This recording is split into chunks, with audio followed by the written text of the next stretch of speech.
தாய் தந்தையின் பாசத்தை அருமையாக சொல்லும் கதை. ஒவ்வொரு மகனும் மகளும் அவசியம் பாருங்கள்.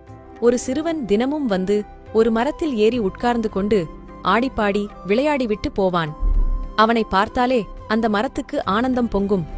திடீரென்று ஒரு நாள் அந்த சிறுவன் வரவில்லை. மரமும் அவனை எதிர்பார்த்து காத்திருந்தது.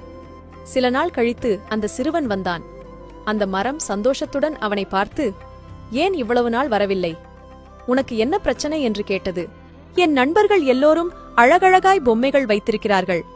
ஆனால் என்னிடம் மட்டும் ஒன்றுமில்லை" என்றான். "கவலைப்படாதே, இந்த மரத்தில் உள்ள பழங்களை எடுத்துச் சென்று கடையில் விற்று பொம்மை வாங்கிக்கொள். என்னை பார்க்க அடிக்கடி வந்து கொண்டிரு" என்றது. அவனும் மகிழ்ச்சியுடன் பழங்களை பறித்து சென்றான். மறுபடியும் அவன் வரவே இல்லை.